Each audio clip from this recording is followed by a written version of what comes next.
James and Dahlia Marin. Welcome back to the Urban Pharmacy Podcast. Super excited to have you here. Thank you for having us back again. We loved last time, so we're excited for this time. Everybody loved the episode as well. It was very early on in the Urban Pharmacy Podcast journey. And gosh, you were one of my first guests. And now we're almost to 100 episodes, which is super exciting. And we have not nearly talked enough about gut health. And everybody has gut questions. And I think that you guys are so incredibly knowledgeable and just you speak layman's terms and really help people understand what we can do to better our health via our gut.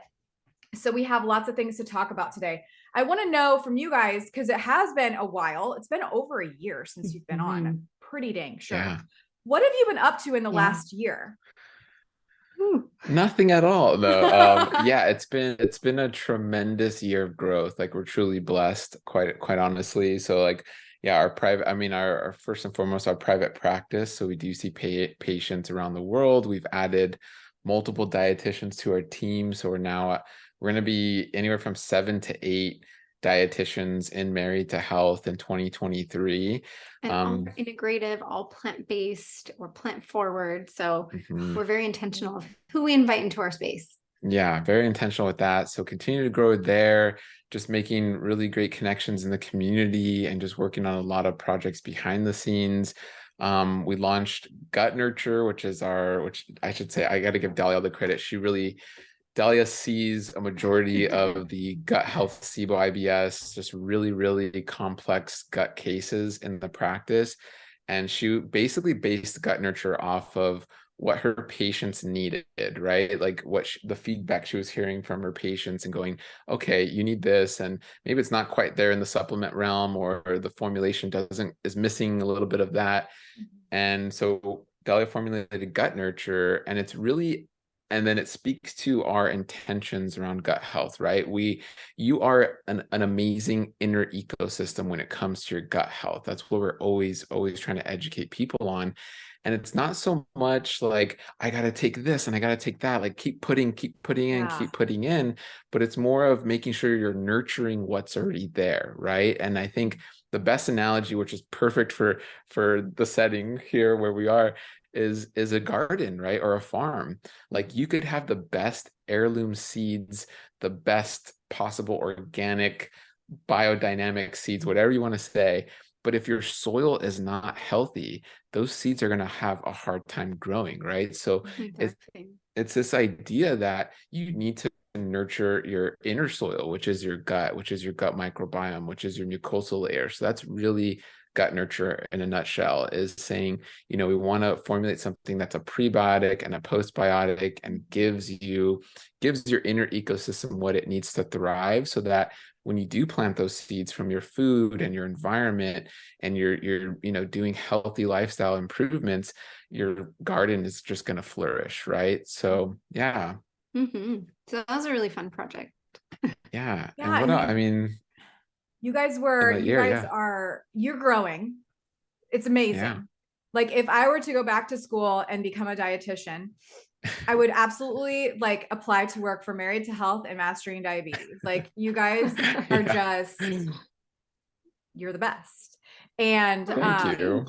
This is incredible. I want to talk actually more about Gut Nurture. I didn't know at what point we would do that, but I think right now is a perfect time to do that, because James, you mentioned postbiotics, prebiotics, let's talk briefly about those, the fundamental equation, the pre, post, and pro, and what we need to do, what that means, because a lot of people don't know what that means. And then I want to talk about the ingredients specifically in Gut Nurture and why they're used and how they feed our farm. Our gut farm. And our gut farm. We call our inner ecosystem, because it's such a great analogy. And first and foremost, we've been saying this a lot. We've been saying this for a long time, but we truly believe your inner ecosystem is the most important ecosystem on this planet, right? It has massive ripple effects. So if we take care of our inner ecosystem, if we care about our inner ecosystem, all other ecosystems are taken care of. So with that in mind, the idea of pre, pro, post, the analogy goes back to plants again, right? Think of prebiotics as the compost and the mulch you're putting on the soil. It's fiber, right? It's breaking down that fiber. So essentially it's plants and plant foods you're eating. So think of it as that that compost and that mulch. And then the probiotic is that seed that is growing into a plant, right? And it needs that compost and that mulch to really thrive and have all the nutrients it needs. And then the fruit from that plant, whether that plant is an apple tree or a fig tree or a kale stem or whatever it is, what you're picking from that plant is that postbiotic. It's that byproduct of this healthy relationship. And then so just like in the garden space, you can have a variety of postbiotics, aka fruits and vegetables, right?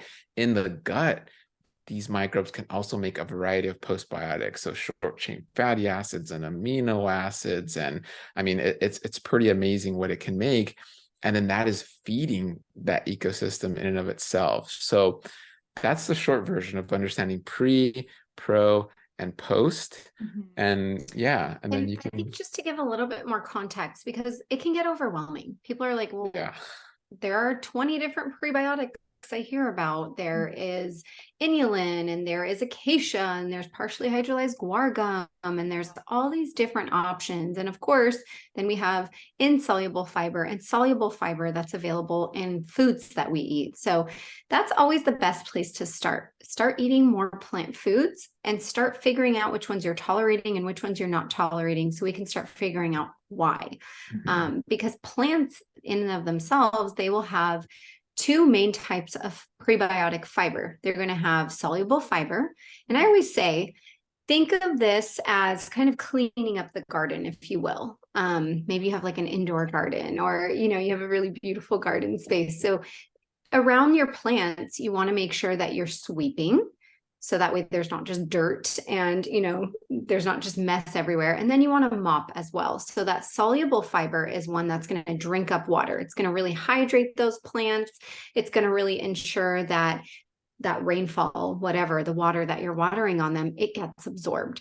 And then the seeds are reaping those benefits. So you want that. And then you also want that insoluble fiber, again, that broom, that roughage. It's not necessarily going to be digested all the time, but it's going to be fermented by those seeds, by the bacteria and other microbes in your gut. So food is always a great place to start. Eating a wide variety of foods, whether that's one that's higher in soluble fiber and gooey, like okra, aloe, Chia seeds, chia, oats, cactus, things like that. Predominantly soluble fiber, or it can be something very insoluble, more rough, like kale or apples. So maybe it's not going to get as gooey when you cook it, or celery perhaps. But nevertheless, you do really want to incorporate as much variety as possible with your food first. And then if you want to sprinkle something else in addition, there are so many options that are out there to complement your nutrition, but it's really identifying which one is right for the person. Because sometimes I'll have patients who come in and they're like, I started taking acacia fiber powder, and this person maybe has raging allergies, or they're very sensitive and they have a lot of histamine sensitivity, and they're like, it made me feel worse. I got really bloated. My stomach was in pain. And I was like, well, there might be cross reactivity with things you're allergic to. So maybe for you, you need something more hypoallergenic. So let's switch you over to something like partially hydrolyzed guar gum. Or you have people who are like, I'm really bloated, but I know I'm constipated, so I want to try to add more fiber in addition to what I'm already eating. So maybe we'll start with psyllium. But we wanted to make sure that we incorporated that, since we're talking about gut nurture, into the blend, where we wanted it to be one that has a lot of benefits. So the main fiber that we chose to add was partially hydrolyzed guar gum. It's called sun fiber, and it comes from guar beans, and it's a great low FODMAP, so it's low fermentation fiber. And it also has been shown in studies to really feed your anti-inflammatory bacteria and can even bind to certain types of inflammatory bacteria and other microbes. For example, ones that create this sulfur gas in the gut. If anyone's having that like sulfury rotten egg smelling gas, this can be helpful for that because it will bind to them and try to bring them out. So that prebiotic is so, so, so important because again, if you don't have the right type of mulch or soil for your seeds, like James said, they're just not going to thrive. And I think for a long time, people were so focused on the seeds. They were like, well, what probiotic should I take? And it's, again, if you have terrible soil or very unhealthy soil, you could be wasting all of your time, energy, finances on really trying to find these perfect seeds. So really make sure that the environment is healthy before you're trying to grow more in that environment. So that was so, so, so important to us. So can we talk about real quick? I have heard about, what's the difference between partially hydrogenated guar gum and guar gum? Because I've seen, I mean, is that synonymous? Because I've seen guar gum added to foods. Is it the same? So when it's partially hydrolyzed, it means that they're chemically processing it a little bit so it can have a little bit more of that, again, binding effect to some of those inflammatory microbes. It also breaks it down, the proteins in the guar bean itself. So it makes it just easier to absorb. So when you're hydrolyzing things, you're breaking down the proteins into very small, easily absorbed molecules. So it's not as large, it's less likely to cause bloating, it's less likely to cause discomfort. Guar gum, it's added usually as an emulsifier to food. And an emulsifier is binding oil to water. So it can be used in that sense in food, and you can buy guar gum commercially. But when it's partially hydrolyzed, easier to digest and absorb, and also will have a little bit more of that binding capacity to some of those inflammatory microbes. Okay, so hydrolyzed, not hydrogenated. My bad. Okay. Want to make sure I was saying the right thing there. And then also just speaking about the acacia powder. Yeah, that was something that I tried thanks to Dr. B's masterclass, which I've taken multiple times. And I know that you guys are part of that. And I learned so much from you guys, as always. And the acacia powder just did not work for me. No, it did not work. Not at all.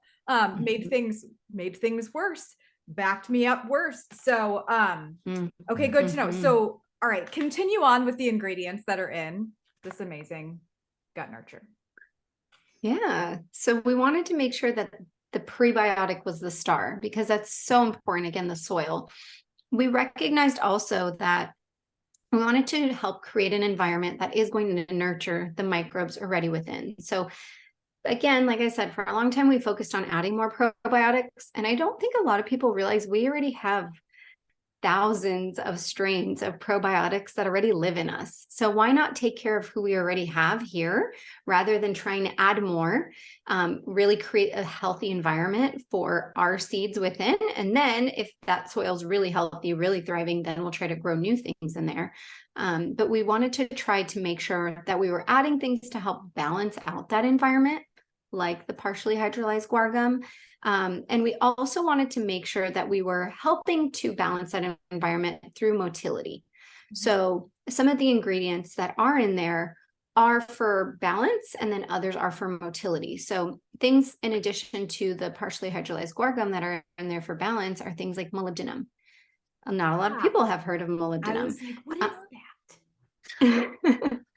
And it's amazing. I feel like it's one that needs to be studied a lot more because there are some really good studies on it, not nearly enough, but I've used it for years with my patients and they found, oh my goodness, this really does help. So molybdenum is a trace mineral. It's actually naturally found in soil, or it should be naturally found also in our gut, or microbes can synthesize it.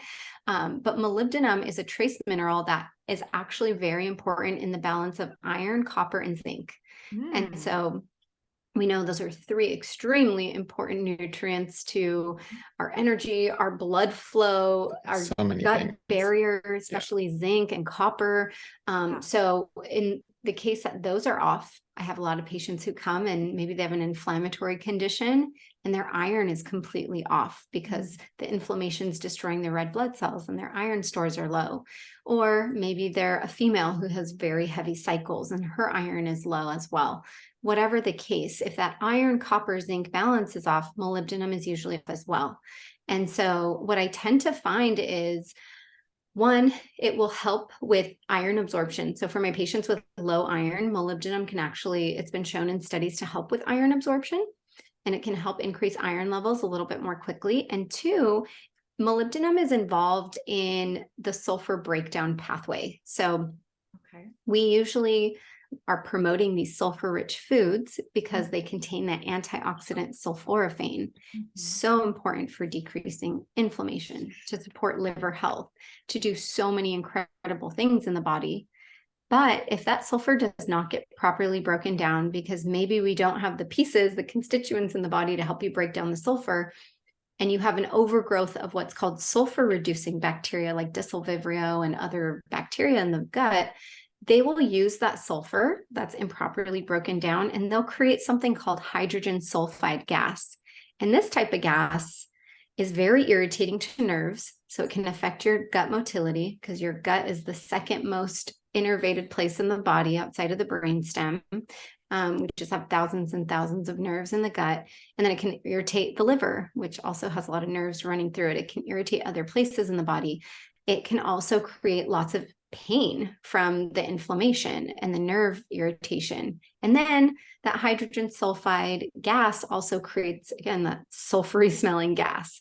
So for those who do have this like rotten egg smell, sulfury smelling gas, some of my patients tell me like, oh my gosh, my partner won't even sleep in the same room as me because my gas is so bad. Clear room. It smells like a barn. Sometimes my patients will tell me that. So they will report back and say, oh my gosh, that molybdenum stuff is really helping me.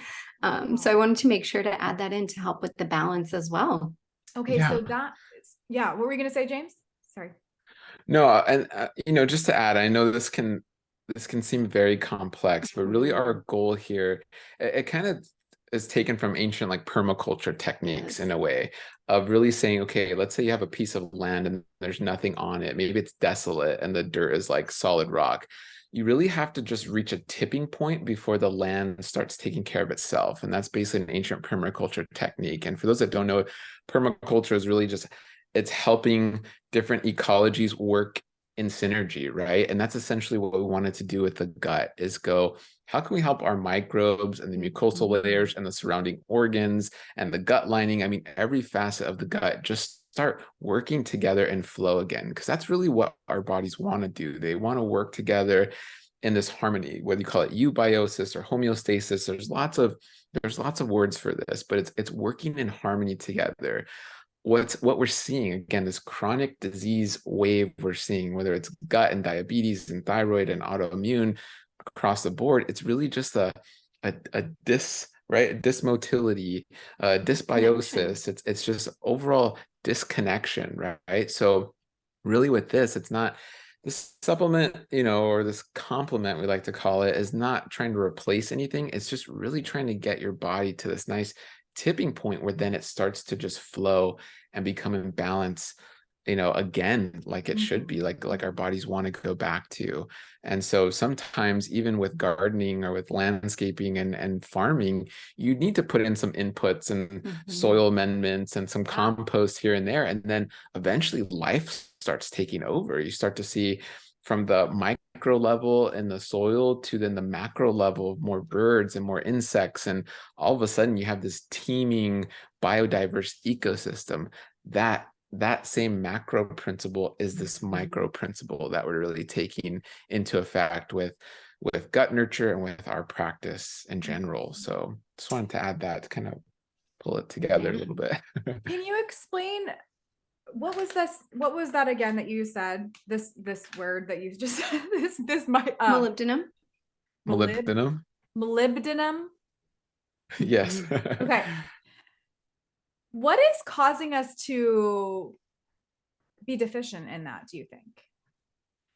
So I think it's a couple things. One, our food is a lot more sterile than it used to be because, again, molybdenum is found, it's a trace mineral, so it's found in soil. Yeah. I think our food is more sterile. We peel, unfortunately, a lot of the fruits and vegetables that people really, the small amount that they are eating, because really only 3 to 5% of Americans are even eating their fruits and vegetables. Yeah. And then of that, you know, most people are peeling off the skin, which is rich in the minerals. And then our soil quality, I think, has changed over time as well. So I think all those things are factoring into it. And again, I think when our iron levels are off, that's going to offset these other things. So we were just really intentional about saying, okay, what's going to decrease the inflammation, which is why we added ginger. So we added high dose ginger for that and to get that upper motility. We wanted to make sure that we added in B vitamins, which are so important as well for motility. So we wanted to say, okay, why is this missing? It is missing. Why is it missing? And then how can we nurture the rest of the system so that way, again, like James was saying, you can get to that tipping point where the body is maintaining its own homeostasis. And this isn't a forever thing. Right.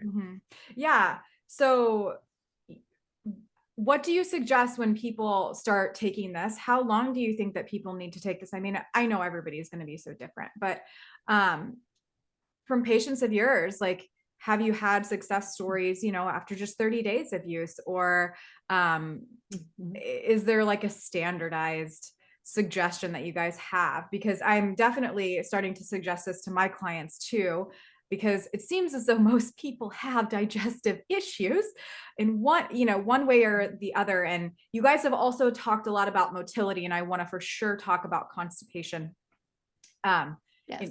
Once we're done with this gut nurture thing, I want to stay focused on this supplement first, and then we're going to get into some more questions about motility and stuff. But what are you guys seeing in regards to success, and how long and how many times a day? Yeah, so we are recommending trying it for about 3 months, once a day at least. But it depends, because feedback that we've gotten is really strong on ginger. It For is. us, It we tastes like good, the ginger though. taste. And we wanted it to be strong in ginger because we wanted it to be a therapeutic dose of ginger, which is why it has that 350 milligrams to be anti-inflammatory. We've suggested to people you can split it up. If you need to split it up in 3 different doses and you're doing 1/3 of a teaspoon 3 times a day, great. If you can handle the 1 teaspoon once a day, great. But try to get in that 1 teaspoon, whether it's once, twice, 3 times in the day. I've had some patients say after 2 weeks, they really start feeling the effects. They're less bloated. They're having better motility, better, more complete bowel movements. Their gas is less stinky. They're having less reflux. And patients also talk about nausea as well, especially some patients who are like, I had COVID and this was the only thing that helped me with my nausea. And I was so nauseous with my COVID, and like gut nurture was amazing. Yes. And also too, we wanted to elevate in terms of a lot of people out there are drinking warm lemon water or warm teas in the morning, or even throwing like ginger in their tea or something like that. So this isn't like an all or nothing. Like many times we're adding this on top of other teas we're drinking, you know, mixing it together. I think that's what Dahlia did right now. You did a turmeric latte and added gut nurture to it. So we kind of want to just kick up even this daily habit that a lot of people already have of drinking a warm beverage in the morning, kind of taking it up a notch, especially if you need these like soil amendments, right? Like for your inner ecosystem. And it's like, why not still have that nice warm ginger beverage, but with all these other added benefits that are going to be amazing for your gut. So yeah, I was just kind of thinking around that a little bit as well. As little as 2 weeks, you can see benefits, but 3 months is really the time that we're suggesting that people take it. And then because, you know, it's been out there for about 6 months now, we have people who are like, I still just am maintaining it because I really enjoy it, and they'll cook with it, or I'll add it into my oatmeal or my dairy-free yogurt, or I make sauces with it. If it's like a ginger-based sauce, I'll make salad dressing out of it or a dip. So it's just also, again, if you want to sprinkle in some extra good gut vibes, you can always do that. And I can speak to that where I don't have gut issues. I don't have a history of gut issues like Dahlia. Dahlia has a history of IBS. James. Jeez. I know. I know that. I'm so jealous. You guys. I know. I can feed him anything. It's just like whatever. Like he doesn't have any issues. Just anyway. Us husbands can be like human garbage disposal Yes. It's just sometimes. not fair. He literally is. He just eats whatever and it's fine. For him. Yeah, and that's why we've taken gut nurture just like traveling, but I still will drink it. So it's not like something to say, okay, you're gonna stop this here or only take it for this. It's like, yeah, you can do it in a therapeutic fashion for sure and work with the dietitian. It can be used, and that's why we formulate it in a therapeutic way, but also just maintenance. And whether it's like twice a week or 3 times a week, or when you travel, or even when you are feeling under the weather, or you've come across food poisoning and you're drinking that warm beverage, like have it be gut nurture, because you are getting amazing ingredients that are third-party tested, that we've sourced of the highest quality, and they're shown to really nurture that inner ecosystem. It's like, why not do that versus just like a warm lemon water? You can still do the lemon with it if you want, but it has lemon extract in it, and it's a win-win. So yeah, so that's still something I put in my smoothies, that I drink in my tea, or just by itself as a warm beverage. Yeah, our daughter, who's 8, will drink it. And I would say the only person that really this isn't for is someone who's pregnant, just because the deglycerinated licorice root is higher than the recommended doses for those who are pregnant. But outside of that, kids can take it, adults can take it. I was just going to talk about licorice, because I'm obsessed. I'm obsessed with licorice root tea. It is just so sweet. And I'm like, how is this so sweet? I feel like I'm cheating, I feel like I'm like, it's so good. And I love it with like nettles, and I'll do rose hips. I love licorice. I mean, it's like the base to all of my tea blends. So what is the benefit of licorice root for our gut? And what did you say it is? It's like a special, it's what licorice? Like I don't even know if I'm saying this 100% appropriately, but it's deglycerinated. So they've taken a certain compound called glycyrrhizine. I don't come after me if I didn't say that correctly. But that can actually affect your blood pressure negatively. So it can cause high blood pressure for people. So they've removed that compound from the licorice root. And so it's safe to take. But it has been shown in studies to help with reflux. So this DGL licorice root in and of itself, it has this property that helps with soothing acidity and also helping to kind of bolster the lining of the mucus that lines our esophagus, our stomach, our small intestine, our colon. So it helps to really feed into that mucosal layer and feed into that barrier. Got it. Okay. Well, it's amazing. I've got, and when you buy from Complement, which is what this gut nurture is underneath that brand name, this is just this is the protein powder brand that I recommend, the unflavored, organic, third-party tested, heavy metal tested, and the supplement, if you will, the daily complement to your diet, if you want to take like a multivitamin, if you will. They plant a tree for every sale. They're doing good. The packaging is biodegradable. It's just a great, wonderful brand. So I highly, highly recommend. Is there anything else special in here that you want to talk about that's in gut nurture before we move on? Yeah, I think the last noteworthy ingredient is the horse chestnut, which again, going back to inflammation and how inflammatory the gut can become for many reasons. Horse chestnut is an amazing anti-inflammatory that has been used for many, many centuries in many, many cultures. So we wanted to make sure also, again, if we're trying to help with things that come as a result of inflammation, like low B vitamin levels, low molybdenum, then we wanted to say, hey, let's throw in some ginger, let's throw in some DGL, let's throw in some horse chestnut. We want to make sure that we're actually helping to decrease inflammation. So this can just have increased efficacy.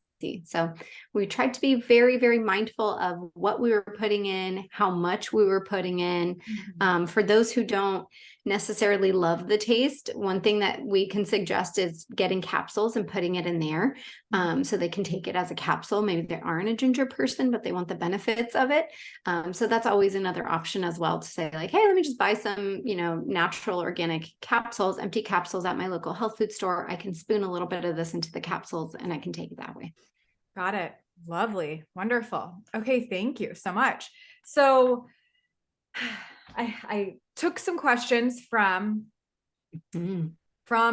my followers, from people within my ecosystem. And the questions that came up were about probiotics, constipation, and just digestive issues in general.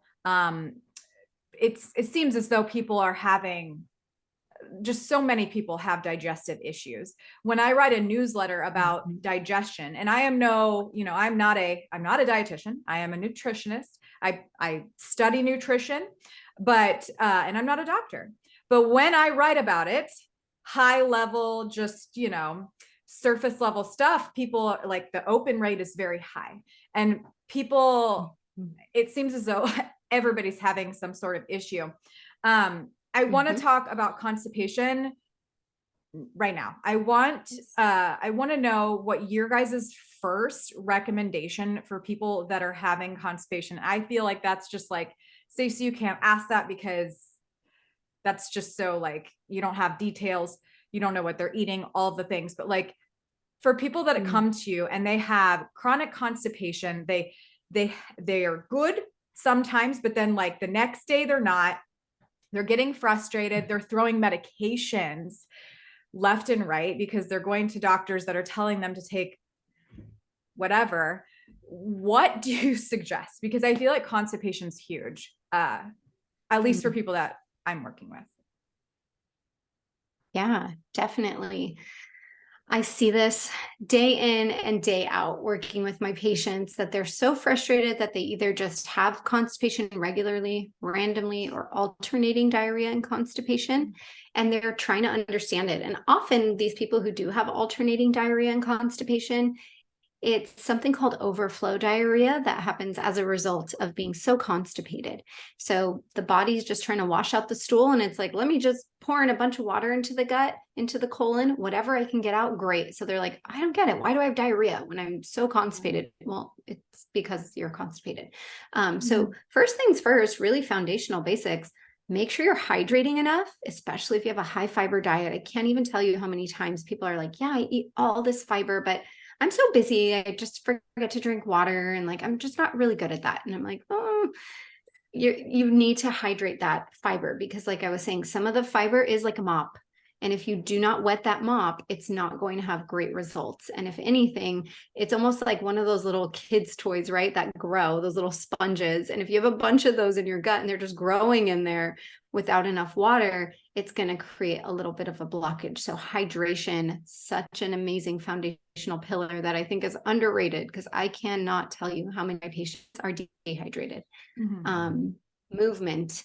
So I love, Stacey, that you're on your treadmill right now. It's integral. If I want to have regularity, I have to move. Yeah, I mean, same. Absolutely. And I have one too. So even for those who work at home, like, make it work, get a standing desk, use a treadmill, keep moving. James has a bike. A bicycle desk. Yep. Love it. So, even whether your job is supposed to be sedentary or not, you can always bring in things that you can make it work with. So get in that movement. Physically moving those bowels will physically move the stool along. So that is so important. Eating enough fiber, but making sure you're also not eating too much if you are having motility issues. The analogy that I like to give is, it's almost like a big hairball that gets caught in a drain. So people, I think, tend not to realize that if there's a clog in the drain, or if, part of the drain isn't moving and flowing quite as well, maybe someone's having motility issues and they're just putting in more and more and more fiber. Again, they can feel that something's stuck and they're like, I just feel like nothing can get around it. Sometimes I'll have this diarrhea, but again, it's like you're pouring all these things down your drain, but the hairball is just so dense, nothing's going to move it through and move past it. So sometimes it's pulling back from fiber for a little bit Mhm. until you work on your gut issues. I have recently had a patient say, that's how I feel. She's like, you nailed it. That's exactly how I feel. Like there's like a hairball stuck in my intestines. Sure enough, her care team found out she has a bladder and pelvic floor prolapse. So the muscles that hold up her rectum, her colon, her bladder, her reproductive organs, including her uterus and her ovaries, they were prolapsed, and her bladder was basically prolapsed, poking through them. That's going to affect your motility. Everything's getting pulled down. So for her, that was the thing. She's suffered from this terrible bloat, lower belly bloat, constipation for years. It's been getting worse. She's tried all the things. She tried a low FODMAP diet. She did test positive for something called SIBO, small intestinal bacterial overgrowth, took care of that with her care team.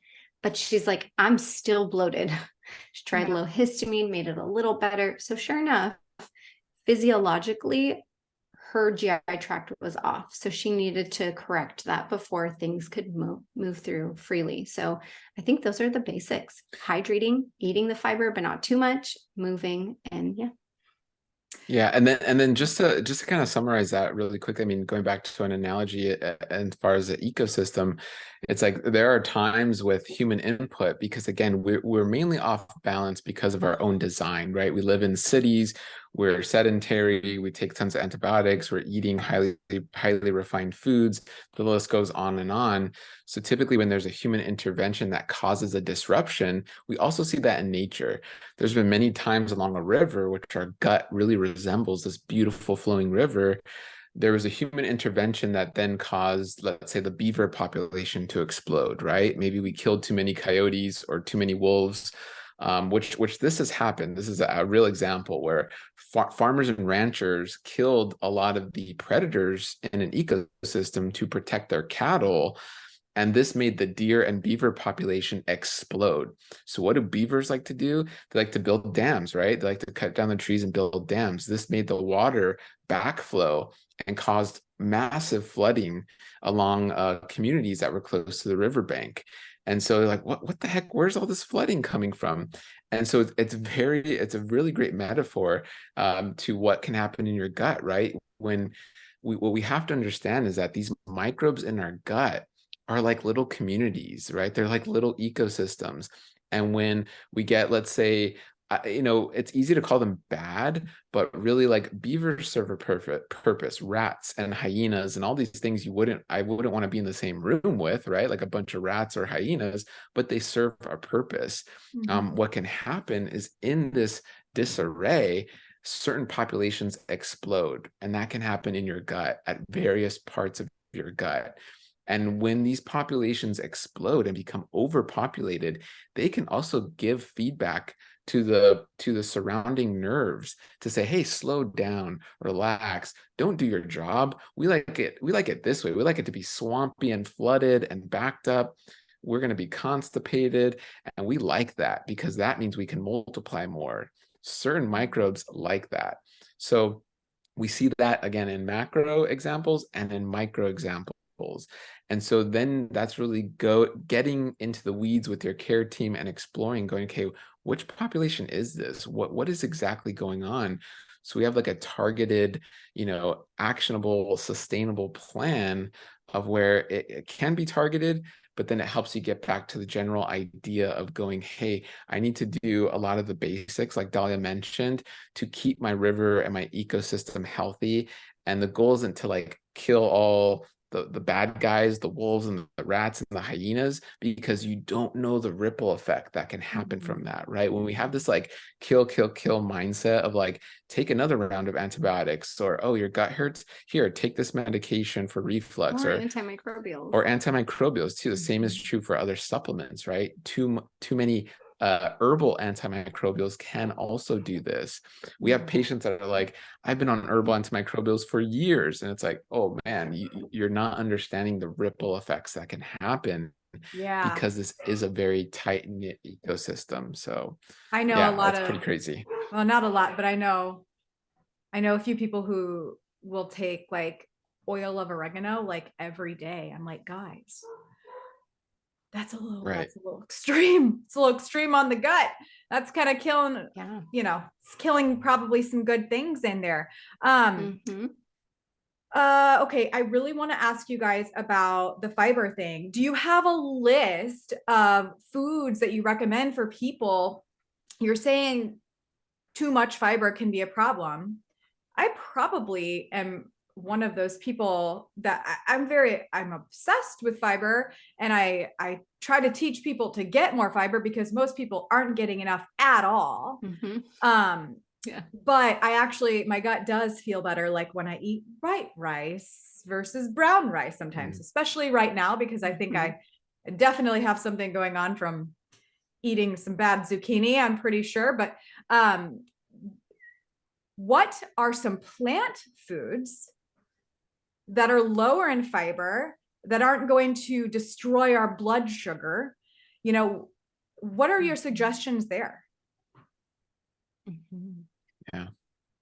Yeah, I mean, no, like you said, like it can be simpler grains, and there is an actual spectrum, right? So we did create like a food spectrum, like like a grain digestion spectrum and a legume digestion spectrum for our patients, which does kind of tease out lower fiber options. Because even, let's say, I mean, it's so broad to say eat more beans, eat more legumes. There are like so many different types of legumes, right?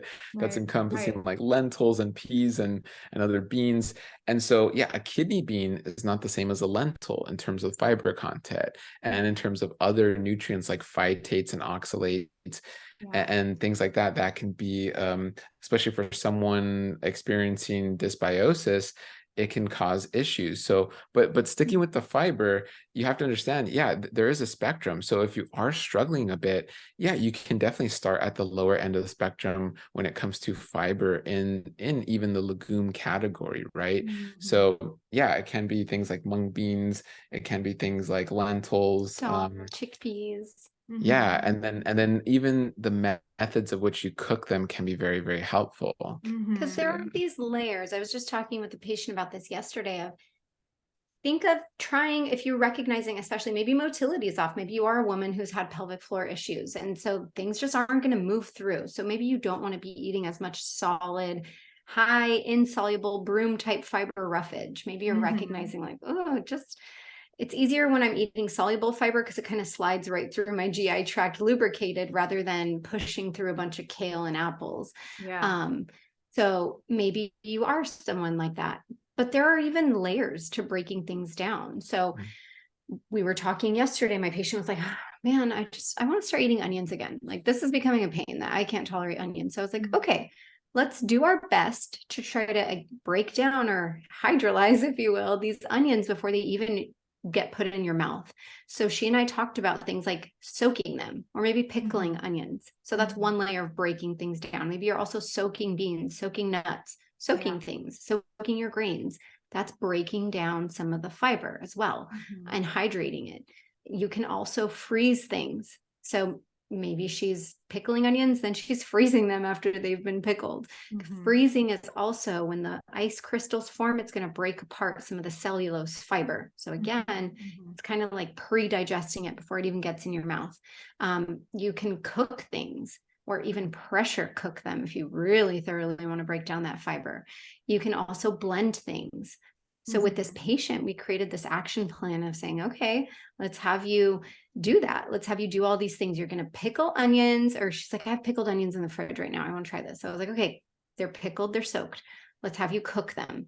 Let's have you then blend them, and let's have you keep it as a paste in the freezer. So there are 4 layers of you breaking down that onion before it even gets into you. So it could be something like that. You're pre-breaking down these foods. Like James was saying, if you want to start on the lower end, maybe you're starting with those soluble fibers that drink up water. So you're eating whole, you're eating grains, whether they're 100% whole, or again, maybe it's white rice with brown rice, or maybe you're like, I just feel better with white rice right now. I'm going to put brown rice to the side. Great. Maybe it's potatoes, where there is a little bit of that broom, that insoluble skin there, but widely it's soluble. It's that starchy flesh inside. So you're eating lots of potatoes. Beans, again, same with potatoes. Yes, there is a skin on there. but that inside is very soluble. So maybe you're sticking to some more of those things. You're adding things like green banana flour, or you're eating green bananas. You're eating plantains.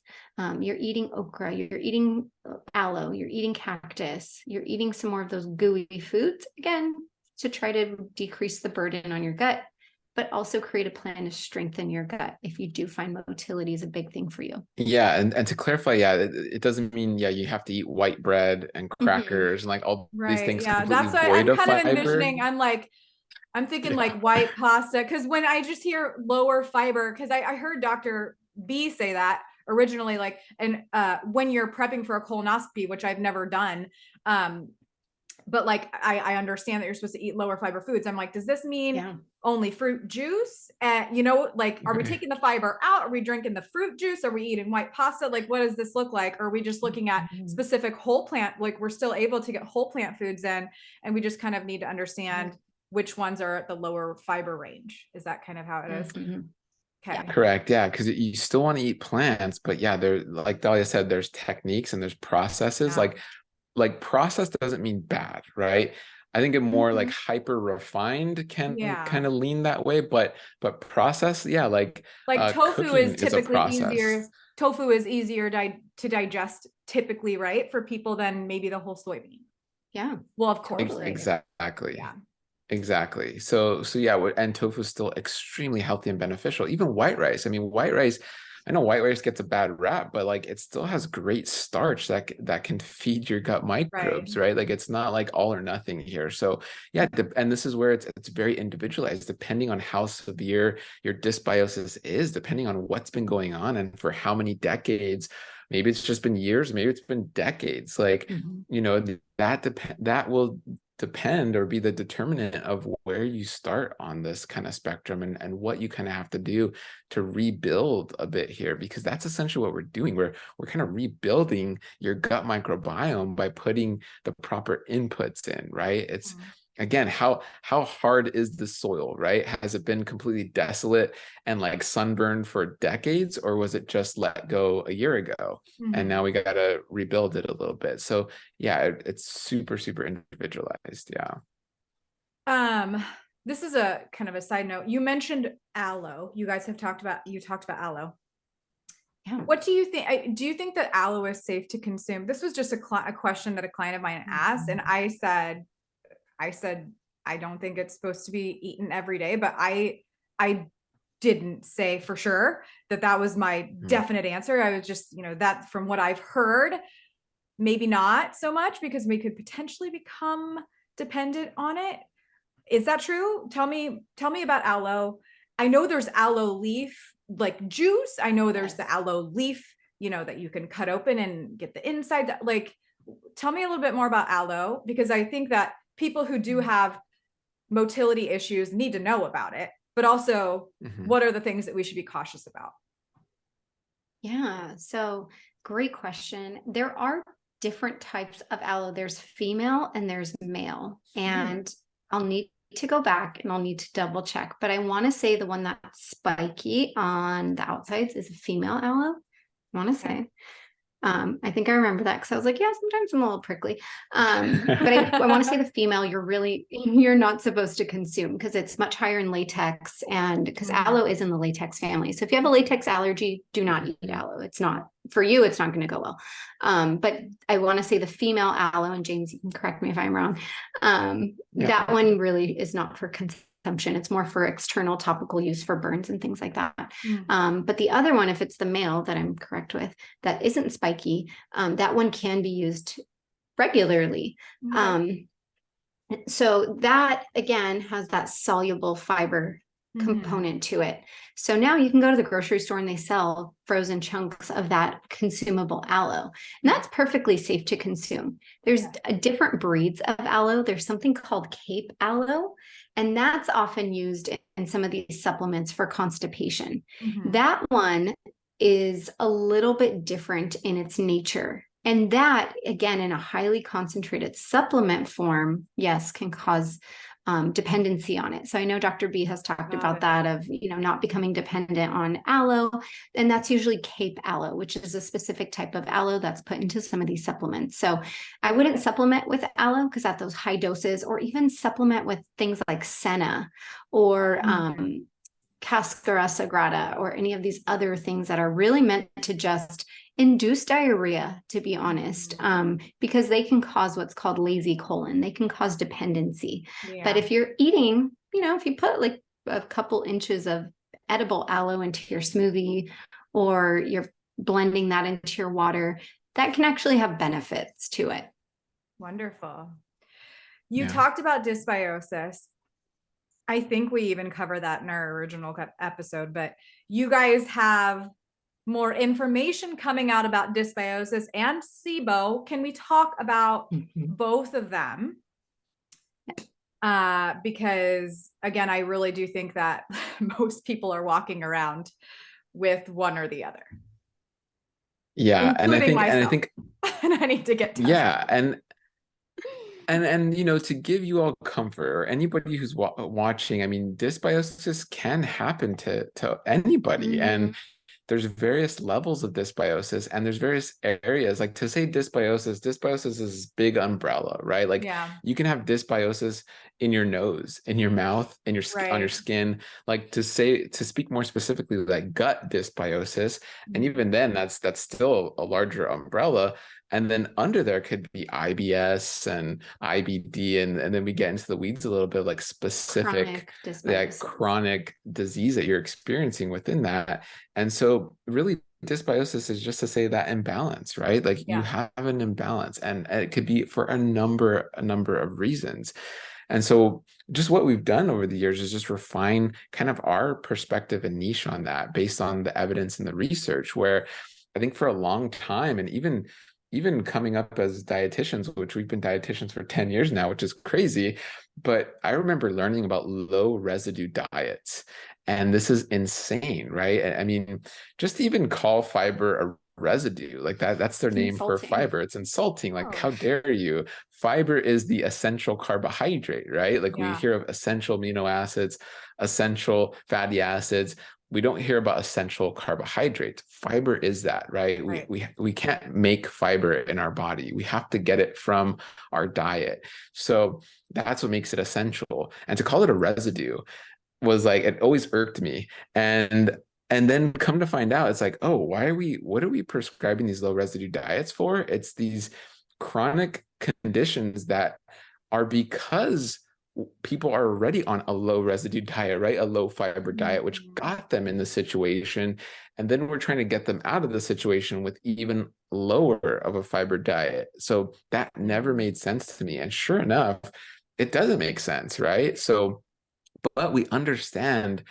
And I think this is where a lot of the confusion comes in, because when you're experiencing severe gut issues, you're not going to go out and get like a raw kale salad and just go, this is what I want for lunch, right? That is likely going to cause those symptoms to increase, but it's not because of the kale salad. I think we are finally, I think, realizing that we got to put the focus away from the food a little bit and look a little more inward and go, what have I been doing the last 15, 20, 30 years? Or what happened maybe recently when I went to India or Thailand or Africa, or, and I was traveling and I was exposed to something. And it's really understanding your context and your past medical history and your experiences and going, oh, that car accident that threw off my pelvic floor, that then caused my motility. So many people have their own kind of path and backstory, that if you follow that, you then realize, oh, I shouldn't have been demonizing plants this whole time. Like they actually can help me in the right context. So sometimes they won't always feel so good. Right. And the issues there. And so we were seeing this context of like, oh, you have dysbiosis or SIBO, small intestinal bacterial overgrowth, or IBS, irritable bowel syndrome.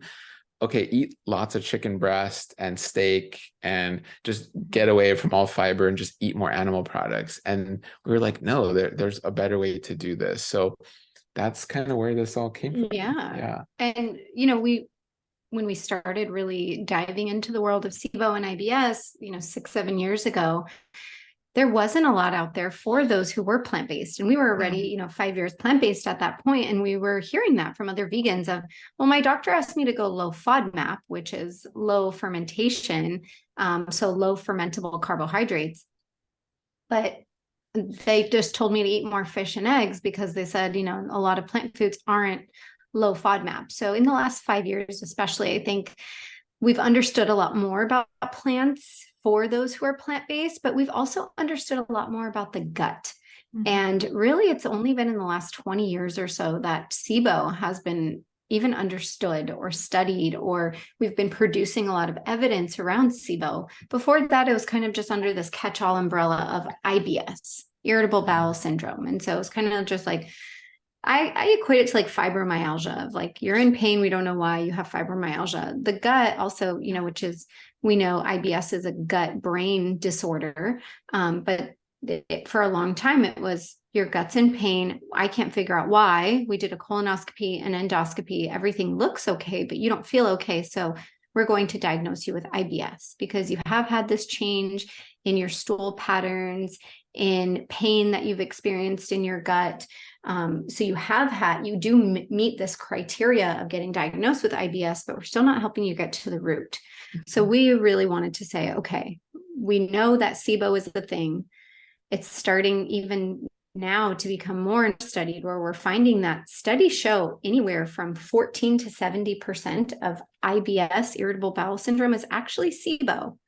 So with so many people walking around with this IBS diagnosis, anywhere from 5 to 15% of the US population has IBS and an IBS diagnosis. We do know also that 14 to 70% of those IBS people actually have SIBO, which is, like James was saying, small intestinal bacterial overgrowth. And what that means is we have our GI tract, and I like to give this like little 30-second crash course of our GI tract is everything from mouth to anus. So we have our mouth, we chew the food, swallow the food, digest the food with some digestive enzymes, we swallow it, goes down our esophagus, a little door opens, allows it to go into the stomach, another little door opens once it's had stomach acid pumped through it and the stomach physically crushes the food, goes to the small intestine, where we're digesting and absorbing a lot of that food. Not a lot of microbes live in the small intestine, where a majority of them are through the last little door, in the colon, the large intestine. So we have a majority of our microbes are in our GI tract living in the colon. And there's over 100 trillion microbes living in our GI tract. And again, a large predominant percentage of them are in the colon. So whether they are not getting fed, because again, maybe you're constipated and they're like, that's old news. That's been there. I'm not interested in that anymore. I'm looking to ferment some new stuff, but you're still constipated. Nothing new is really coming through yet. Or again, maybe there's just imbalance where there's more of that inflammatory bacteria and other microbes. And they're like, this just isn't enough for us. We got this. We want more. We're greedy. So they'll open that little door and they'll enter into the small intestine. And some of my patients will even say like, oh yeah, I'll ask them, do you have pain like between your right hip and your belly button? Do you ever feel like it kind of sticks out there? And they're like, yes. And I'm like, that's the little door going from your small intestine to your large intestine. So these bacteria and other microbes, they'll creep up in the small intestine because they're like, ooh, food party. And they'll start fermenting all this undigested, unabsorbed food. And that's when people feel so extremely bloated. One of the most common things my patients with SIBO will say is, I wake up with a pretty flat stomach. And by the end of the day, I either look and feel 6 months pregnant, or I just feel it. It's not always visible bloat, might just be that distension, or that physical sensation of bloat, but they might look distended, or vice versa. So people are really bloated. They might have constipation, depending on what type of SIBO they have. They might have diarrhea. They might have alternating constipation diarrhea.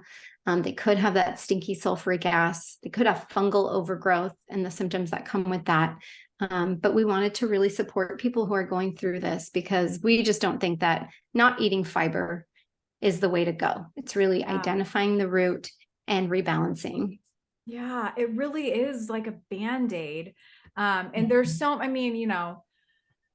people just want to feel better. So I have sympathy for everybody that is like in the functional nutrition space, but are still just recommending tons of animal foods, low fiber foods.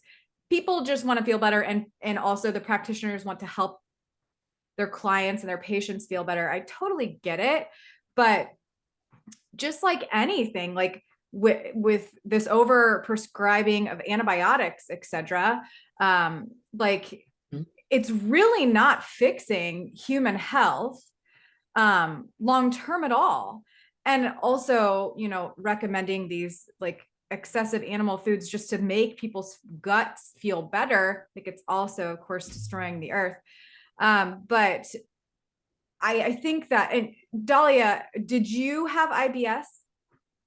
Or did you, what did you experience? You personally experienced IBS. So, you know, and I definitely, I mean, like I said, I'm getting some tests done because I've definitely experienced some extreme bloating. It's not every day, but I'm like, what is going on? And so I think there's so many people that do experience that. And you guys have something, you have something coming up, right? Can we talk about that might help people like start to heal with plants?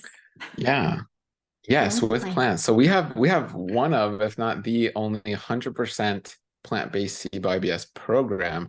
And this is something we have launched previously that we tested and it went really well. This is something we've been using in our practice as a curriculum of sorts, and a pathway for our patients to go down that are like, hey, yeah, I want to eat plants, right? Like I don't want to go like keto or carnivore to help my gut health, because it's not really, you know, long-term sustainably helping your gut health. So yes, we have like 100% plant-based SIBO IBS program that is going to relaunch. And and if depending when you're watching this, I mean, if you go to maryhealth.com, you can get on our email list. You might see a wait list there as well. And that's going to be relaunching because we have a lot of patients coming in who need the resources kind of all put together in a really well done way. And we went back and forth. We were like, do we call it a master class? Because we really want to give the information as the why, not just like, here, eat this. So it is a program. And there's actually facets of the program. So someone can say, I'm more constipated, and we'll suggest, hey, you should do this low FODMAP. Or someone will say, I have diarrhea, and we'll say, okay, we suggest this for you. So there's actually 4 different tracks for people to go down. Actually, no, there's a couple more than that. But we've combined things as well. So they will get the recipes and the meal plans for whatever track they go down, but they also get information. And we're not just involving us, we're involving incredible gastroenterologists, a primary care, an integrative plant-based primary care practitioner, a pelvic floor therapist, one of our dietitians on our team who is certified in neo-emotional release. So she'll talk all about emotions and the gut. We really want people to understand all of the different facets of this, and so they can pinpoint why they have these symptoms, when they came from. It's like, oh man, yeah, it was that one time I got food poisoning when I went to Mexico, and it's just messed up my motility ever since. But we want people to really look back and say, okay, I know when, I know why, and now I know what to do about it.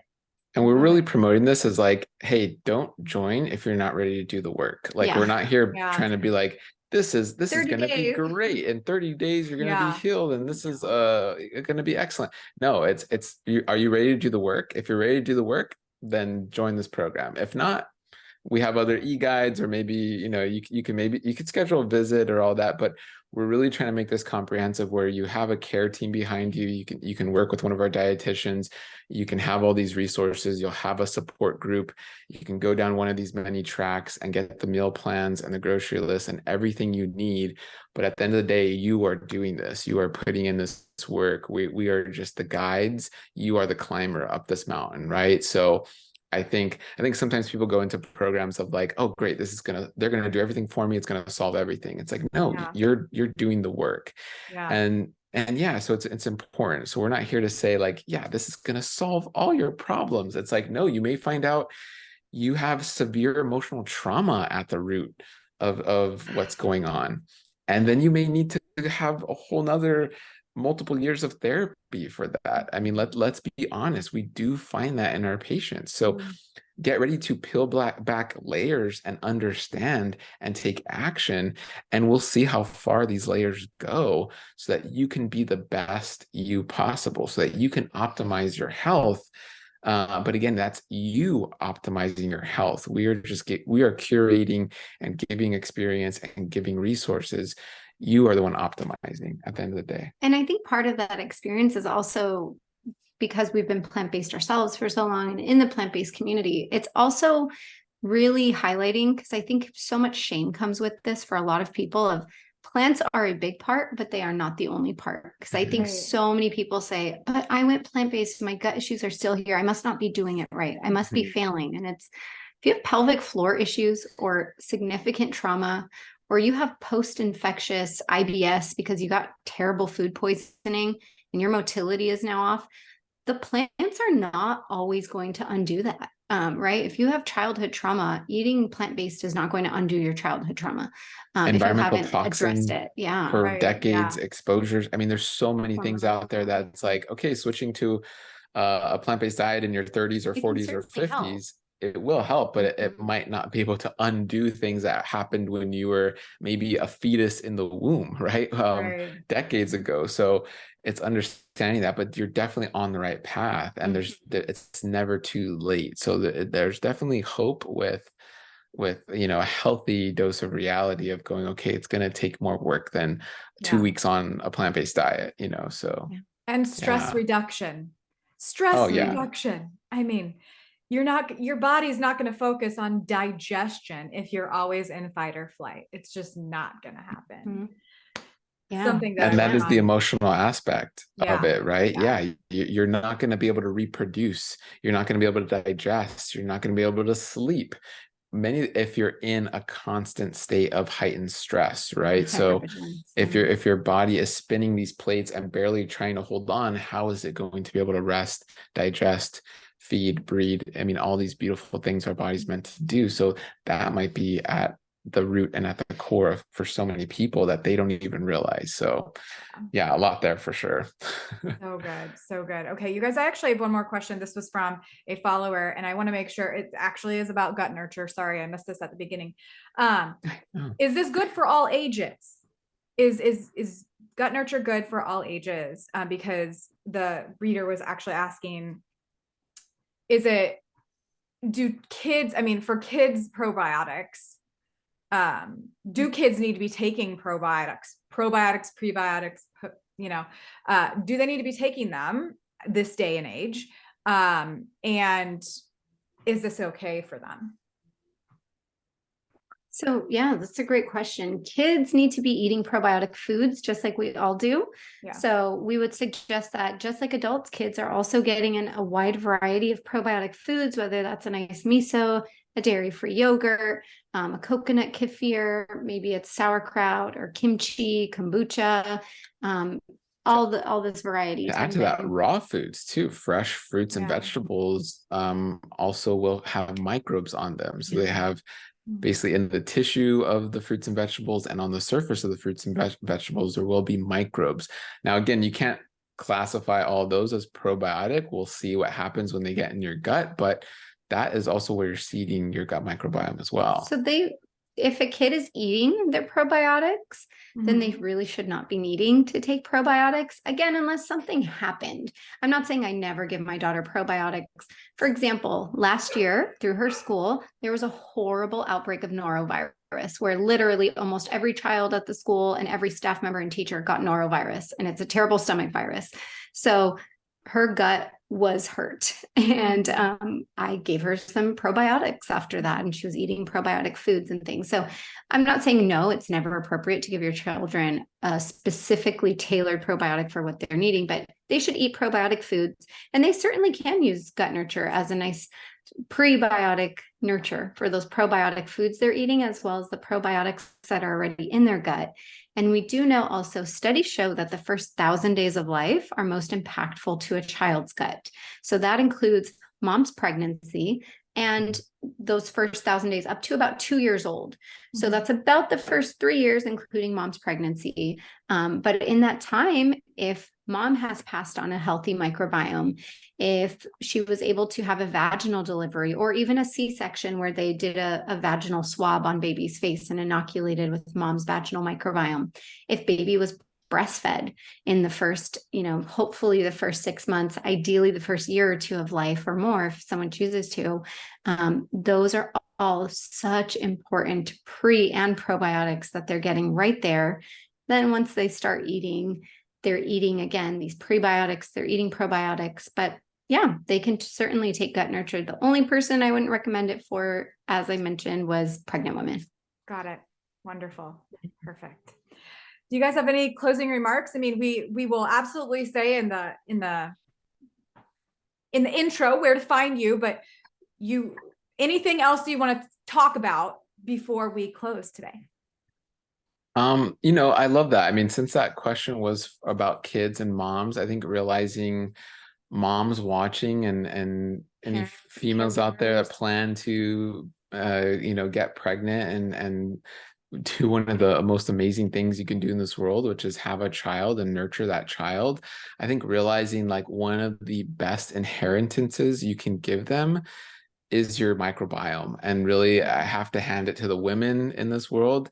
The women are kind of the bearers of this gift. Men can play a part. Dads can do skin to skin. And when you kiss your kids, dads, you're giving them microbes as well. But there's amazing studies on this, who you cohabitate with, who you're kissing and hugging and just being in contact with, you will resemble their microbiome. So especially mothers, the breast milk, the vaginal flora, the skin to skin, the kisses, you are giving your kids one of the most amazing gifts you can give them. So really take this message however you want to take it, whether that's strengthening your microbiome before you have kids, during and after. It's never too late, but that is going to set them up for an amazing trajectory. Or, I mean, if things aren't going well, it's understanding this could be kind of a little bit of a monkey wrench, but it's like a debt they're inheriting. Almost. A debt, yeah, you can think of it like that. It could be an inheritance or it could be a debt, right? So, but it's never too late to get out of the debt. It's also never too late to also increase that inheritance. So, and yes, we help people when they already have issues, SIBO and IBS, but we also just have this passion for prevention. So we have resources for all. We have our Good Gut A to Z ebook that's available on our website for maybe they are a family who says, we just want to start eating new plants. And there's over 100 different plants that they can learn about in there, have recipes for, learn how to buy, cook, eat these things. So if you're looking for that prevention, we love sharing that side of our life because we also have a little gut that we're nurturing here in our home with our almost 8-year-old daughter. But if you are somebody who has encountered gut issues, or if you're like, ooh, emotional release, that sounds great, then they can connect with us as well. And we can be found at Married to Health on all platforms. We have resources on our website, on our social media outlets. So we'd love to connect on any level. Love it. I send everybody that has gut issues to you guys. So thank you. You guys are the masters. I so appreciate you guys. And thank you so much for your time. And I will see you soon. We will talk to you soon. Thank you. Thank you, Stacey. We always love these chats. Yes. Thank you guys.